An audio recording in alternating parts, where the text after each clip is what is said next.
Hello there, friends and strange persons. My name is Kyle, and welcome to another episode of Wednesday Whimsy. Wednesday Whimsy is, of course, a short show that I do every Wednesday evening where I talk about a board game, a top 10 list, or some other board game related topic, whatever happens to be on my mind. Well, I've mentioned in the past, actually, you can kind of see the game I'm talking about set up on the table over there, or at least the boxes from it.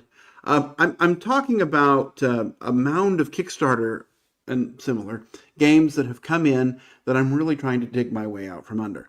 In the past couple weeks, several have shown up, and I've really been trying to, get them played, learn how they work, and give them sort of all the spotlight and time that they deserve. Well, today's game is one that I was really excited for. In fact, it came right in line with another game that I was also excited for, so I got sort of playing them both at the same time. This game is actually the follow-up to another game that I really like, and I'll talk about that in a minute. This game is Witcher Path of Destiny. So this it's from company Go On Board, which is, I believe, a Polish publisher. It's definitely a Polish designer, and I believe The Witcher is a Polish book series, so definitely Poland-friendly here. And this is the follow-up to another game called Witcher Old World. So I won't talk too much about Witcher Old World until I get to my final thoughts, but basically, Witcher Old World is a game that I was not all that interested in until a couple people told me it was excellent, and so I finally got it, and it was excellent, and there was an expansion for it, the Legendary Hunt expansion, that made it even better.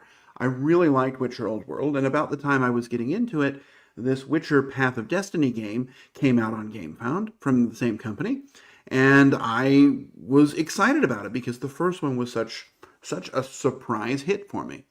Anyway, The Witcher is not a subject I know a whole lot about. I know there's a Netflix show. I've watched the first episode a couple times, but I've never really been successful getting into it. I know there's a series of short stories and then novels, and I plan on maybe reading those someday because I've enjoyed the world. And there's also, there's this game, there's the Old World game, there's also some Witcher characters in Unmatched. So it's definitely an IP I have some exposure to, even if I don't actually know the characters or the stories, I just know they exist. Anyway, that's neither here nor there. Let's talk about Path of Destiny. So what is it about? Well, Path of Destiny, you're going to play the role of one of the Witcher characters. I'm assuming they're main characters. They definitely show up in a lot of places. And you are going to be working with your fellow players to sort of go through a story, a tale as it's called. Each game comes with one tale, and, the base game comes with 3 tales, I should say. And you're going to sort of play through them. You're going to start out by reading an introduction card, which is going to set the stage. It's going to tell you about something that's going on, and then you are going to really kind of jump into that chapter based on the decisions that are made. This is really zoomed in. I kind of wish we had an in-between. Based on the decisions that are made, you're going to sort of go through and go to sort of the next chapter of the tale. And based on the decisions, it might be different. It might take you someplace or someplace else. And then after 3 chapters, you're going to reach a conclusion, and you'll see who has the most points, and that person wins. Hey, there you go. So how does it work? Well, the main sort of thrust of the game, this is a card drafting game, more than anything else. You are going to be, there's a line of 4 or 5 cards, and some of them are blurry, but there's a line of cards, and on your turn, you are going to pick one of these lines, and then put both cards in your hand. Then, after everyone has chosen their cards, everyone's going to simultaneously select 2 cards to play. It could be the 2 you just drafted, or a number of others that were in your hand sort of from the beginning. So each round, you're going to be getting 2 cards and playing 2 cards. The cards are going to have different symbols on them. This card here gives you an envelope symbol. It's also a red and a blue. This card here is green. It has no specific symbol. And it says if you have exactly 1 yellow card in your tableau, you're going to get 2 experience points. Based upon the scenario, there's normally going to be two symbols that are active. There's four in the game. There could be maybe the letters and the magic symbol are the active symbols for the round. And whichever of those people have the most of, that is the chapter that's going to influence which way the story goes. If you have, for every symbol you have that's sort of the most selected at the end of 3 kind of rounds of play, you're going to get points, and points are how you win the game. And for the other symbol, you're going to get experience points. And experience points are tracked on your little player board, and they are going, this is kind of blurry, unfortunately. They're going to, as you go up on experience, you're going to get points at the end of the game, and you're also going to unlock these one-time use special abilities. You're going to do that 3 times, and that makes a chapter. You'll move on to the next chapter, and that's going to give you, more things. Like, here we go, for example. This is a good image. I'm glad there are good images here. If we look over here, you'll see that this round, it's either swords or envelopes that are the active symbol. And if you, at the end of the round, for example, if swords had, so each round, each turn, you're going to see who picked the most of the swords or envelopes, and you'll put a little marker here. Whichever has the most is going to be the one that wins the round. You'll have some story. You'll go to page 26 of this little booklet. It's not really a booklet, but you'll flip cards over. And the next round, it looks like we're going to have magic and envelope symbols that are kind of the key symbols.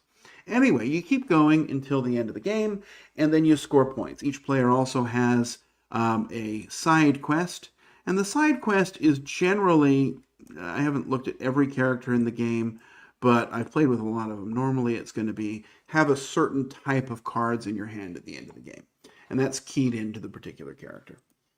Anyway, that's kind of how the game works. At the end of those rounds, you're going to see who wins. Now, there's another way to play that's called the legendary monsters, and in that case, you're not dealing with the different symbols. It's always swords that are active, and there's a monster figure that's going. It's fully cooperative at that point, and there's a monster that's going to be coming out, and if it goes to your space, it's going to wound you, and if you take 5 wounds, you die. And instead of getting points, you're going to be doing damage to the monster, and the goal in that one is just to beat the monster. I mention that because I have thoughts about each of those modes. There's another way to play called Wild Hunt. I have not yet tried that one, so I don't have thoughts on that one yet. But anyway, that's more or less how the game works. So what makes the game special? Well, a couple of things. First of all, it's really easy. The rules of this game are super simple. In fact, they're so simple that as I was reading them, I'm like, did I miss something? It's literally select 2 cards, and based upon which row you select, that's going to determine your player order for the next round. Play the cards and apply their effects, and you're trying to build combos if possible. There may be special bonuses from the scenario you're playing, like have certain colors in a combination, or have 4 of a different type of color and unlock something. Whatever it happens to be, but you're trying to make and match certain restrictions or rules or combos. And then you're going to do another one and then another one. And then you're going to reset. You keep 1 card. The second round, you keep 2 cards. And you just kind of go through and see who gets the most points. There is a story that you're trying to kind of move along, but really the special part of the game is that it is so easy to play. It's also really easy to set up. Unload that playmat, give people their player board, shuffle the deck. It's always the same deck. Give people their starting 5 cards, and you're ready to go. There's not a whole lot of, even if you're doing different scenarios, there will be special setup, but it's usually very minimal. It's, put out these cards. Now, I got some of the stretch goals, and there's 5 more scenarios with those, and some of them look like they're a little bit more involved. There's some that are like Hidden Trader or bag building. There's a lot more going on there. But even those I don't think are going to be that complicated. But the core base box, all 3 of the scenarios, super easy to get out and get up and get going in. Let's talk about where's the but. And there are a few buts here. The biggest thing this game has going against it is it's really not any fun to play. It pretends that there's a story, but that story gets lost in the sort of core mechanisms of drafting the cards and selecting them. Which cards am I going to select? Well, I'm going to select the ones that have the symbols, the most symbols that matter for this chapter. Which ones am I going to play? it's going to be the ones that give me the greatest benefit or that give me the symbols. I mean, it feels very, it kind of feels like the game's almost playing you. I just, unfortunately, at the end of the game, and I've played this game several times over the past few days, I just don't know that I've ever really enjoyed it. Now, I've played it, the two-player version. I also played it solo. And solo, I'll just say, isn't very much fun at all because in the multiplayer one, you're kind of looking at what other people are picking, and maybe there's some choice here. In the solo game, you literally at the end of the round flip a coin, and it tells you which of the two sides gets the vote for the round. It's setting the pace, but it's doing so in a random way that just kind of feels like, okay, this happened. And the second thing, I guess, the second but, is that the stories themselves are really uninteresting. I don't know, again, I don't know the characters. I don't know the world. If I'd read the short stories, maybe they'd mean more to me. But really, it's not like, okay, there's the second one. You're fighting, there's a beast. A princess has been turned into a beast. And you either have to save her and turn her back or kill the beast. And, one of the options leads you toward saving, one leads you toward killing, but not really. Whichever way you go, it's going to go to the next chapter, and it's not like she's dead there. It's like, okay, we did this, and now we're downstairs, and we're talking to some people. What do we persuade them this way or persuade them this way? And honestly, you're playing the cards that are available to you. You're not saying, I want to advance the story this way. So it just really feels like the story is meaningless trappings. I don't feel like I'm going through a story. I don't feel like I'm having an adventure, and I don't feel like the decisions I'm making have any meaningful connection with the way the story goes. And then ultimately, I don't care which way the story went. Honestly, you could forget to read it at all and still have the same experience, and I think that is a big negative. Another but is that some of the rules there's a couple of weird timing things, especially around the solo, especially around, what the monsters do in the Wild Hunt version. It's not as bad. Another but is that while much of the production quality is amazing, I love the minis, they look great. I love the sort of neoprene player mat, it looks fantastic. The actual card quality of the main cards feels cheap. It feels like it's just paper. And okay, it is, but it just doesn't feel like there's a nice finish on it. It doesn't feel like I'm handling cards. And because of that, I worry if they're going to wear out, especially because you always use the same deck. Also, there are 5 different characters in the base box, but they don't feel that different. I mean, they have special abilities. They're all one-time use special abilities, and I really wish that the characters came with an ongoing ability as well. Because, one-time use feels like, okay, well, I did this, and now I'm just doing the same thing. And also, they're not all that exciting, and they're kind of all versions of the same thing. It's like draw 2 extra cards and then discard 2 cards. Or draw 2 cards and then keep them. Or draw 2 cards, keep 1, and play the other immediately. And those are sort of the progressive special abilities. But I don't know that that helps me feel who the character is. I don't get the sense that, make another player discard a card and play it is any different than draw 2 cards and play 1. I mean, okay, game mechanism why maybe, but not in terms of who these characters are. The special abilities and the different characters are really a red herring. And then another but is the way these stretch goals work. I have them all, but if I loved this game, I would be frustrated knowing that, I have 3 scenarios and then this stretch goal box has 5 more and 5 more characters.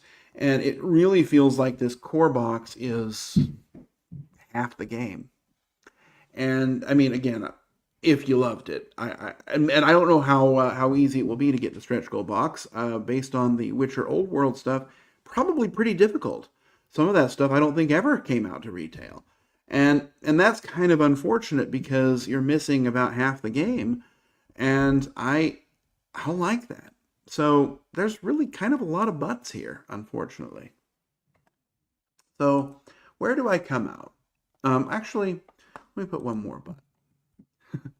The other big but here is Witcher Old World exists.